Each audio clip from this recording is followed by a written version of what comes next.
The red Ferrari snaps sideways and skates into the wall. No contact, no failure light on the dash. Just silence, followed by impact. And immediately, the paddock asks the forbidden question. Was this driver error or something deeper? Hamilton's radio before the crash was calm, even confident. He was closing on George Russell, hunting positions, convinced the car beneath him finally had pace. Yet in the one lap where grip shifted, Hamilton received nothing. No box call, no brake balance adjustment, no cautionary word about the banking ahead. And that silence, more than the drizzle, proved lethal. Because as the rain line grew darker on visors across the grid, other teams warned their drivers. McLaren adjusted lift points. Red Bull softened brake pressure. Ferrari, they left Hamilton blind. And that makes this crash less about physics and more about trust. At first glance, a Hamilton's Zandvoort crash looked like a simple loss of traction. The car snapped on the banking, he couldn't recover, and the wall did the rest. But in Formula One, nothing is ever that simple. Every off is a chain reaction of inputs, timing, and above all, communication. The conditions had shifted between laps 21 and 23. Tiny drops of rain, just enough to lift grip from slicks, but not enough to trigger a mass switch to intermediates. On a traditional flat corner, drivers can adapt instinctively, but Zandvoort's turn 3 is no ordinary corner. Banked, blind, and loaded laterally at over 4G, it magnifies every twitch. By the time Hamilton entered, the damp patch had widened across the low line, effectively turning the ideal trajectory into a trap. Telemetry from McLaren and Red Bull showed how they adapted in real time. On lap 22, Oscar Piastri lifted earlier by 6 meters, smoothed his brake release, and rebalanced toward the high line. Norris was told, "Risk at apex, caution sector 2. Verstappen's dashboard lit up with brake bias adjustments. Hamilton? Nothing. Ferrari's silence was deafening. He was still driving with full aggression, chasing Russell, unaware the parameters had shifted. By the time the rear stepped out, recovery was impossible. And the timing of Leclerc's pit stop adds a brutal layer of irony. Ferrari reacted to Charles instantly on lap 22, switching him onto fresh rubber. The very data that confirmed the grip loss was already in Ferrari's hands, but Hamilton, left out for one more lap, became the victim of their hesitation. One Ferrari protected, the other abandoned. And when you play the sequence back, the betrayal becomes clear. The crash didn't start at the wall, it started in the pit wall's silence. Within 2 laps, both Ferraris were in the wall at the same corner. On the surface, it looks like a coincidence, a shared misfortune under changing conditions. But dig deeper, and the differences are glaring. Charles Leclerc pitted at the first sign of rain. He was told about damp patches. He was guided back out into traffic with a clear plan. When Antonelli collided with him, the crash was violent but circumstantial, caused by aggression in close quarters, not neglect from the pit wall. Hamilton's incident tells the opposite story. He wasn't given warnings. He wasn't told about the damp line through turn 3. His side of the garage didn't adapt brake targets, didn't call for lift, didn't hedge with a box option. The conditions that caught him out were not unknown. They had already been processed, just not communicated. And the aftermath inside Ferrari made the split even more obvious. After Leclerc's crash, his side of the garage rallied. Engineers pored over telemetry, strategists defended him on comms, senior staff put out protective statements. After Hamilton's crash, silence. He returned to the garage, helmet still on, standing alone while mechanics avoided eye contact, and Riccardo Adami stayed glued to his monitor. For an organisation like Ferrari, perception matters as much as performance. And what the cameras didn't catch, but insiders whispered afterward, is that Hamilton was left to explain his crash to the media without even knowing the full sequence that betrayed him. 2 Ferraris crashed, but only one driver felt supported. And that duality feeds into a bigger question. How does a team operate when one side of the garage functions on instant reaction, while the other hesitates until it's too late? If Hamilton's crash began with silence, then the root cause lies in Ferrari's communication structure, because the data was there, the warnings were there, the systems were there. What was missing was alignment. Telemetry from Leclerc's lap 22 pit stop revealed a drop of 0.3 in sector 2, direct evidence that grip was vanishing through turn 3. That should have triggered either a box or at minimum a caution through sector 2. Instead, the message never came. Contrast that with McLaren's call sheet. Piastri was given 3 separate updates about damp grip before lap 23. Norris was told explicitly, damp low line, avoid apex. Even Red Bull, famously risk-averse with Verstappen, adjusted brake bias forward by 1.5% through the same sector. Ferrari, meanwhile, seemed paralysed. Why? Insiders suggest the answer lies in a split decision chain. On Leclerc's side, conservatism rules. On Hamilton's side, aggression defines the baseline. But when weather destabilises the field, those philosophies clash. Should Hamilton cover Russell? Should he stay out to extend? Should they hedge with a quick switch? Each answer demanded seconds. Instead, Ferrari spent them debating. By the time Hamilton entered turn 3, he was still driving the car as if the track hadn't changed. And in that mismatch between reality and instruction, the crash became inevitable. Technical silence is not the absence of data, it's the failure to move data across the decision tree. Ferrari had the evidence, but Hamilton never received it. And that gap exposes a deeper question. If Ferrari can't align under light rain, how will they manage the chaos of a championship decider? Hamilton's crash was physical, but the wound cut deeper than carbon. For a driver with over 300 Grands Prix, what hurts isn't the slide, it's the silence. Because Lewis Hamilton knows crashes. He's lived them, survived them, and rebuilt championships after them. What he doesn't tolerate is neglect. His body language after the incident told its own story. He stood in front of the cameras, shoulders squared, voice steady. It's definitely not great, but it is what it is. To the casual fan, that sounded like professionalism. But to anyone who has tracked Hamilton's career, the subtext was unmistakable: restrained fury. When he added, "I think we made real progress this weekend. I had the pace of a few cars ahead." The sting was obvious. Momentum had finally returned, only to be shattered not by his own misjudgment, but by a team that left him blind. Sources inside the garage confirmed the aftermath was tense. Hamilton returned still helmeted, waiting for his engineer to debrief.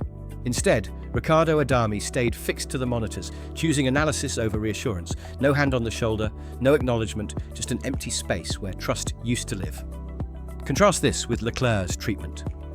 After his incident, support flooded his side of the garage. Mechanics rallied, strategists defended. Even Visors issued protective remarks. The discrepancy was too stark to ignore, and Hamilton certainly didn't. Psychology in Formula One is fragile. Drivers balance ego with trust, aggression with control. Hamilton's greatest weapon has always been his ability to channel frustration into performance. But when frustration comes not from rivals, but from within the garage, the equation shifts. Resentment builds. Patience thins. And at Zandvoort, the silence wasn't tactical, it was symbolic. A message that, in Ferrari's hierarchy, Hamilton stands alone.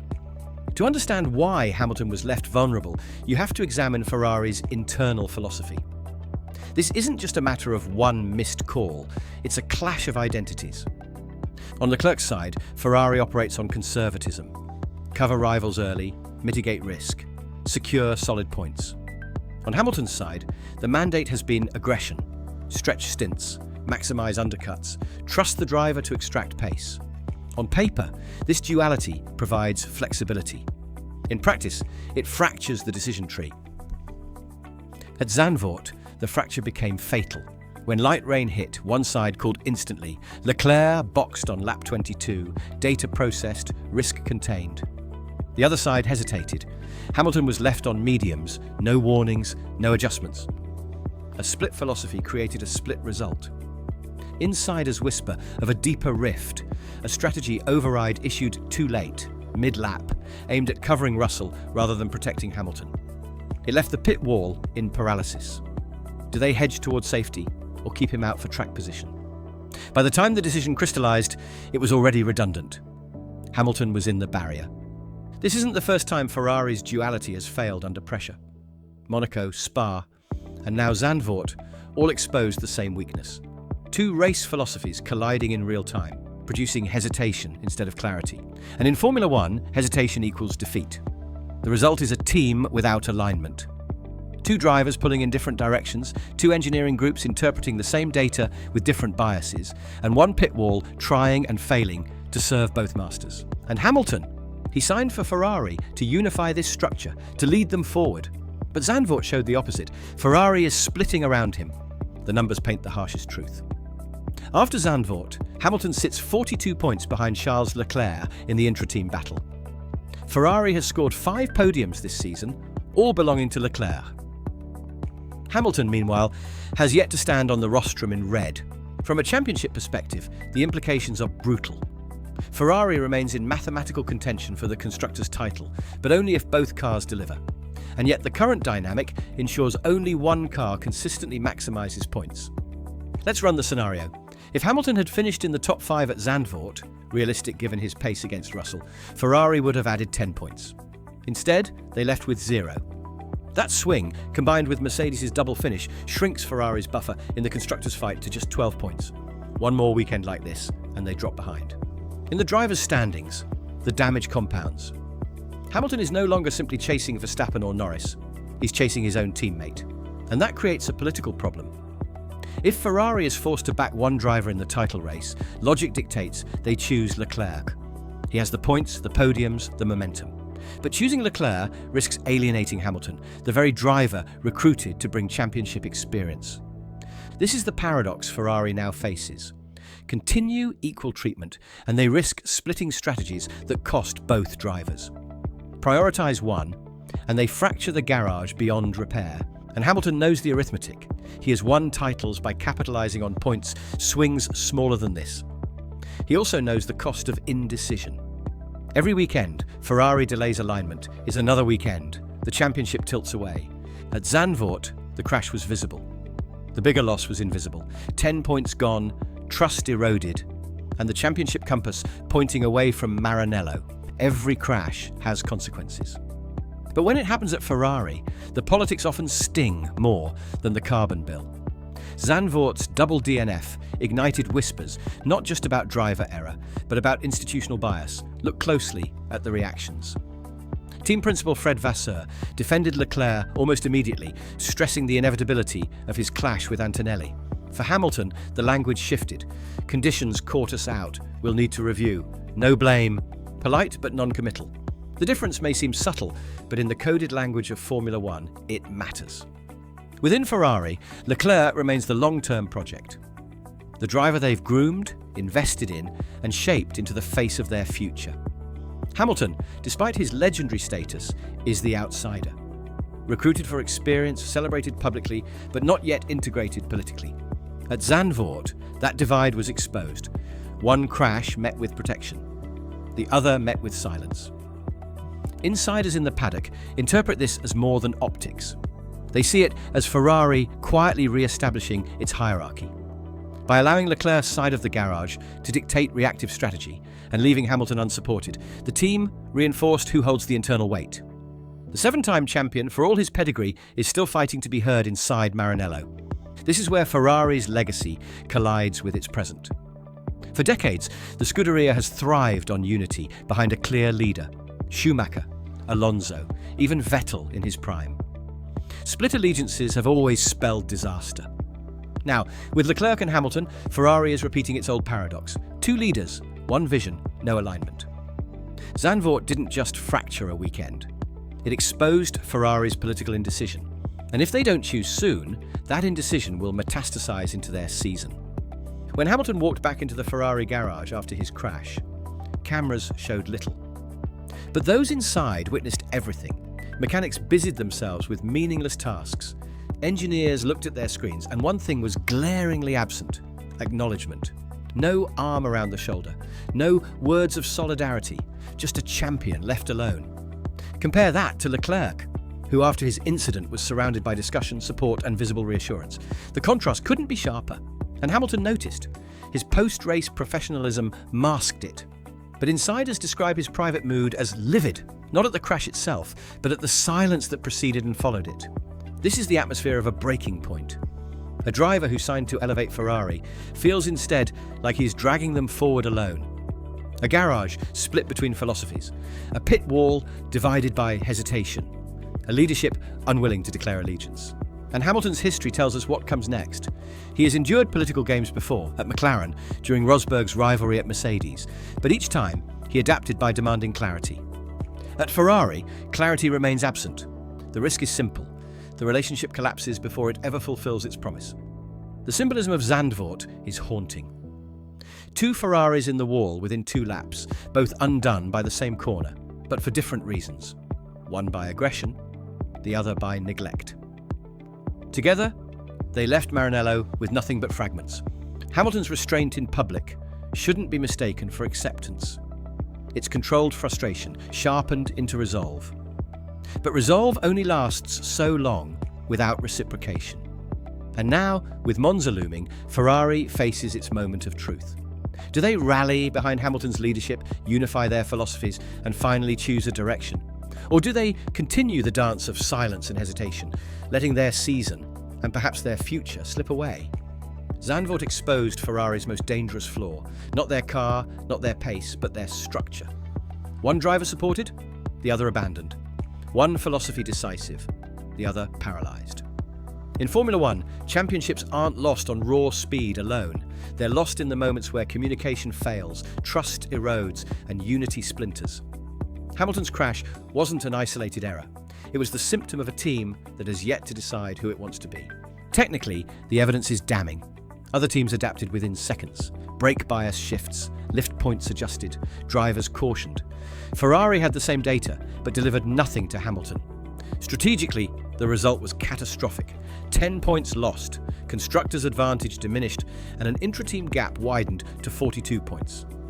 Politically, the optics confirmed what many feared. Leclerc remains Ferrari's protected future, while Hamilton still fights for recognition within his own team. And psychologically, the silence after the crash spoke louder than any radio message. Respect, at Ferrari, appears to flow in only one direction. So the dilemma is clear. Do Ferrari continue to hedge their bets, splitting philosophies and losing clarity? Or do they finally make the call every great team must make? Choose a leader, build around him, and accept the consequences. Is Hamilton truly the champion to unify Ferrari, or is this already becoming another chapter in their history of fractured ambition?